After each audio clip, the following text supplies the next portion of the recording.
दुर्गा नदी के किनारे बसा एक गांव फूलपुर। गांव में कुछ 100-150 लोग रहते थे। अंजलि, जो कि पास ही के जिले में रहती थी और 12वीं पास कर चुकी थी, उसके पिताजी ने बेटी को जल्दी विदा करने के लिए उसकी शादी फूलपुर गांव के मुकेश से करवा दी थी।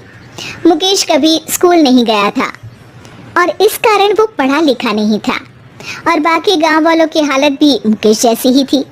मुकेश के घर में उसके माता पिता भी रहते थे। सासू माँ, मैं बाहर मंदिर तक जा रही हूँ, आधे घंटे में आ जाऊंगी। अरे अभी कहीं जाने की जरूरत नहीं है, चुपचाप जाके रसोई में रात के खाने की तैयारी करो। और ये घूंघट क्यों हटा लिया है तुमने? क्या पता नहीं कि इस गांव में औरतें बिना घूंघट के नहीं रहती। रात में अंजलि छत पर जाकर अपनी मम्मी से बात कर रही होती है।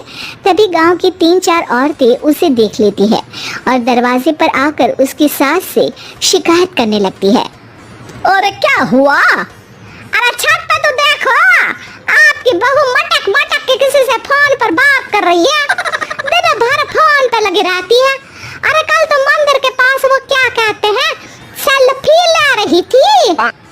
शहर की बहू रखना अच्छा शान की बात है, पर देखना इसके लक्षण से ये तो तुम्हारे परिवार को बदनाम ना कर दे। ये पहली बार नहीं था जब सास से गांव के लोगों ने अंजलि की बुराई या शिकायत नहीं की हो। अब तो ये रोज की बात थी।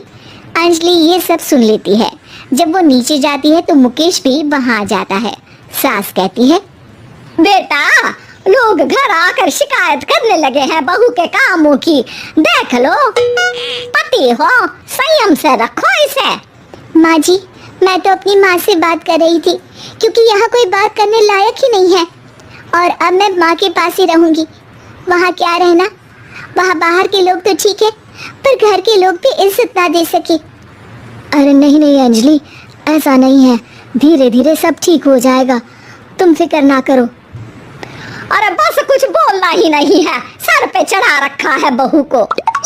सास मुकेश की नरम बात सुन के वहाँ से मुंह चढ़ाकर चली जाती है। मैं तो कहती हूँ हम दोनों शहर चले जाते हैं। मैं पढ़ी लिखी हूँ, मुझे वहाँ नौकरी भी मिल जाएगी और थोड़े दिनों में आप भी वहाँ कुछ काम ढूंढ लेना। अरे नहीं नहीं अंजलि, हम यहाँ ना गांव का खेत, माँ पिताजी को छोड़कर शहर नहीं जा सकते। माँ पिताजी को कैसा लगेगा और गांव वाले क्या सोचेंगे? ये कहकर मुकेश सोने चला जाता है और अंजलि की गांव वालों द्वारा बुराई का सिलसिला बहुत दिनों तक चलता ही रहता है। लेकिन अंजलि गुस्सा ना दिखाते हुए समझदारी से काम लेती है।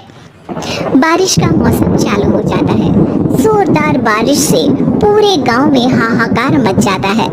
दुर्गा नदी में बाढ़ आ जाती है और बाढ़ का पानी पूरे गांव की फसल तबाह कर देता है। फसल की ये हालत देखकर गांव वाले निराश हो जाते हैं और बात तो यहाँ तक पहुँच जाती है कि कुछ लोग तो अंजलि को इस सब का दोषी ठहरा देते हैं। अरे पूरी फसल तबाह हो गई, पता नहीं किसकी नजर लग गई है।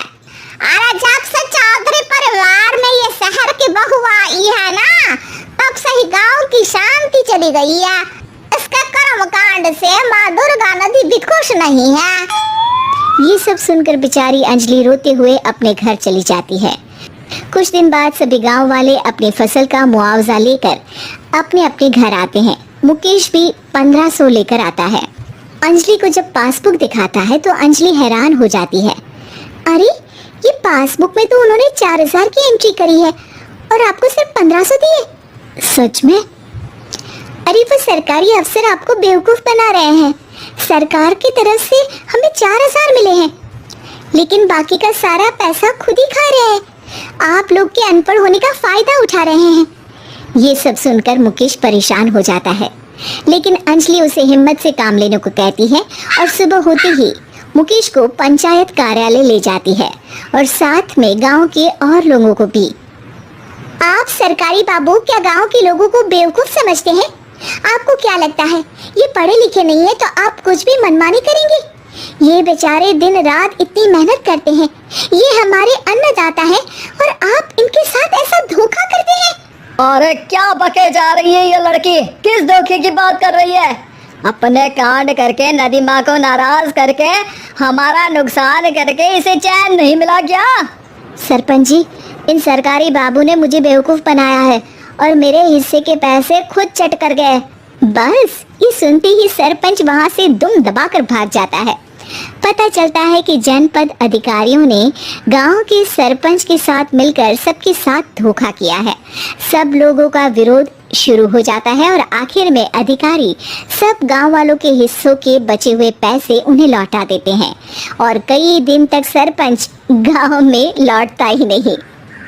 अंजलि, तुम नहीं होती तो हम गांव वालों को तो पता ही नहीं चलता कि ये हमें हर बार बेवकूफ बनाते हैं।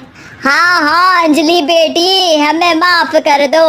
हम सब तुम्हें बुरा भला कहते रहे, लेकिन तुमने ही आज हमें बेवकूफ बनाने से बचाया है। हमें तुम पर गर्व है बेटी। अब समझ आया कि सरपंच तुमसे नहीं, तुम्हारे पढ़े लिखे होने से नफरत करता था। क्यों ना इस बार हम अंजलि को ही सरपंच पद के लिए चुन ले? क्या कहते हो गांव वालों? पढ़ी लिखी सरपंच। बस पूरा गांव अंजलि के लिए ताली बजाता है और अंजलि की सास उसे खुशी से गले लगा लेती है।